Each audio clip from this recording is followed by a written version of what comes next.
София. На телефон 112 е подаден сигнал за помощ.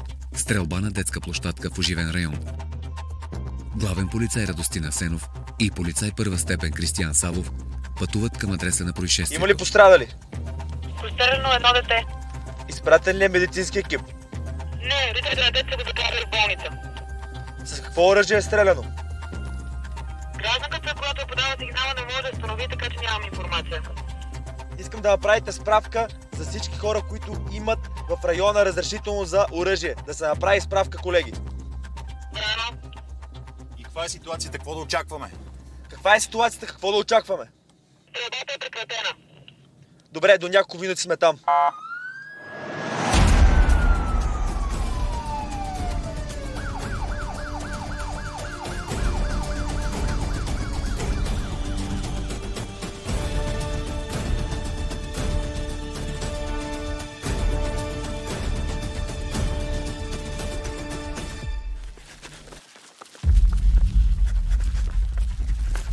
Добър ден. Главен полицай Радостин Асенов, столична дирекция. Вие ли подавахте сигнал за стрела? Да.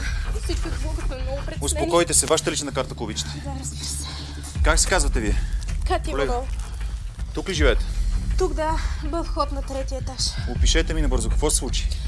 Аз не знам какво се случи, толкова бързо стана. Аз и още няколко майки бяхме на площадката, когато чухме изстрели. Всъщност ние в Така, началото... спокойно, госпожо, успокойте се. Искам да се успокоите. За това сме тук. Чухте ли шум от изстрели? Изстрели, когато едно от дечицата изпищя. Питам ви, чухте ли шум от изстрели? Чухме някакъв тих пукот, не знам... Откъде дойдоха изстрелите? Видяхте ли?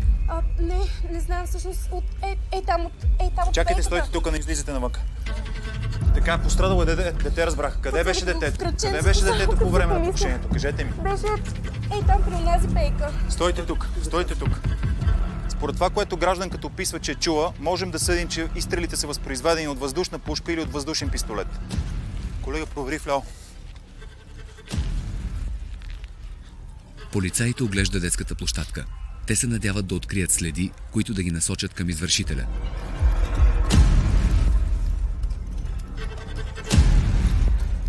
Колега. Подозренията им се оказват верни. Намерените съчми доказват, че по децата е стреляно с въздушна пушка. 40-150. 40-150. Намерихме съчми от въздушно оръжие.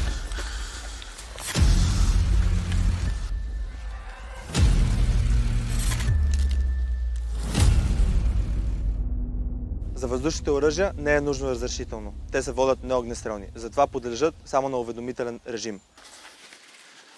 Госпожо, кажете ми сега, според вас вие казахте, че изстрелите са дошли от ваше дясно, така ли? Мое дясно, да, и от тук. Какво има? Успокойте се, успокойте се. Какво има? Мисля, че той е стрелял. Кой е то, господин? Живее в нашия блок. Как се казва? Той е пенсионер, бивш военен. Как се казва, ми кажете? Трифон. Фамилия знаете ли? Често слиза и не знам фамилия, но той слиза и заплашва децата. Стойте тук, стойте тук. Показанията на свидетелката водят единствено до подозрения. Няма как да сме сигурни обаче, че лицето е извършило стрелбата. Но ние сме длъжни да проверим. Господине! Столична дирекция. Тук ли живеете? Тук живея, да. Как се казвате? Трифон. Трите имена, ако обичате. Що бе, да бе? Що бе си? Кажете си трите имена. Лични документи имате ли? Какви си тия разпити? Дайте си лични документи, ако обичате. Защо ви личната ми карта? Господине, тук въпросите ги задаваме ние. Ако трябва да ви съдействам, кажете ми защо. Каза ви, господине, въпросите ги задаваме ние. Личните документи, ако обичате. Като бивш военен знаете, че вашите документи не са ваши, те са на държавата. Ние работим за държавата. Ако искате да ви заведем в районното... Не на мен тези момчета. Аз съм бивш военен. Такива като вас до вчера ми козоруваха. Ако не искате да ви отведем в районното, дайте си лични документи. Колега, провери го. Притежавате ли лично оръжие? 40-150, 40-150. Проверка за Трифон Ганчев Иванов. Дали притежава оръжие? Има ли разрешително? 40 слуша, разбрано. Полицейска държава станахме. Засрамете се. Окей, разбрано. Благодаря за информацията. Имате разрешително. 40-150, 40-150. По нас се стреля. Простете, подкрепление. Влизате в хода.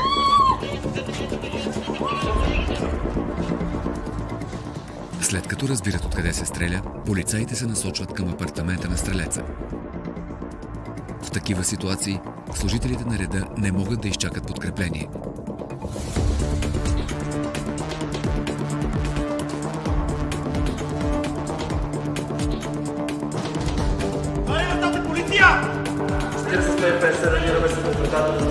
Какво правим? Вари вратата, казва полиция! Веднага си влезте в апартамента. Веднага казва. Веднага влизате в апартамента. Той преди не си беше добре, обаче сега съвсем превъртя. И клика Игнатова се казва. Кой живее в този апартамент? Ненко. Ненко, кой? Трите имена? Ненко Иванов Христов. Ненко Иванов Христов, колега, провери го, Ненко Иванов Христов. Ако насреща си има психично болен човек, ситуацията става непредвидима. Ненко Иванов Христов, 40-150, Ненко Иванов Христов, дали присъства в регистъра. С кой живее в апартамента? Има ли семейство? Сам живее. На 40 години стана, нито работи, Сам? нито служение. Само седи на балкона. А с кой комуникира тук? Има ли приятели? С кой общува? Само с мене. С вас? С мене, защото аз бях приятелка с майка му. Мене му обижда. Добре, елате да говорите да отвори вратата. Елате. Когато имаме работа с лабилен човек, преговори с него, по-добре води някой, на който той има доверие. Вратата! Не е регистриран.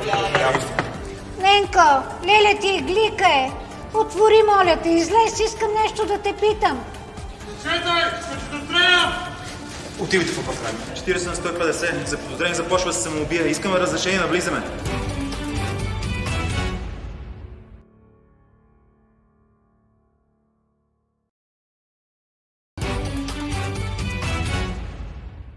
на 150. Заподозрение започва с самоубия. Искаме разрешение да влизаме. Върни пушката! Върни! Едно! Мазията! Лягай! Лягай! Лягай! Ръцете отдила! Ръцете отдила! Не мърдай! Не мърдай! Ръцете горе, ти ги виждам. Ръцете отзад. Давай горе. Давай. Нямахме друга опция. Трябваше да действаме. Имаше риск, не знаем каква е ситуацията вътре. Можеше да има и друго оръжие. Не можеше да го оставим да продължи да стреля. Веди се.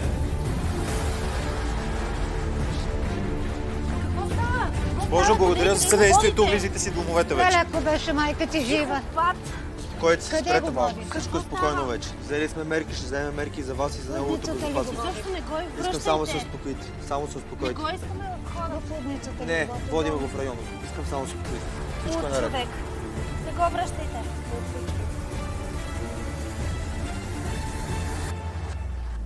Дежурният патрул успява да обезвреди стрелеца. 42-годишният Ненко Христов е отведен за разпит, а криминалисти влизат в дома му за събиране на доказателства.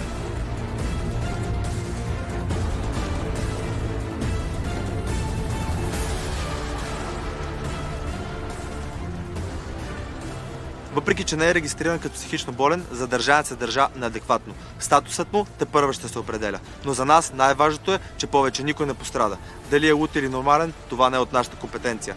Хората от Софийския психодиспансер сами ще определят неговия статус. Според извършената психиатрична експертиза, Ненко Христов страда от рецидивиращо депресивно разстройство. Съдът обаче преценява, че задържаният е извършил престъплението в състояние на вменяемост и му налага административно наказание, глоба от 1000 лева, както и обезщетение към семейството на пострадалото дете в размер на 2000 лева. 20% от българите страдат от различни психични разстройства. 3% от страдащите от психични заболявания извършват тежки престъпления. Повечето от тях никога не са били хоспитализирани и не се водят на отчет.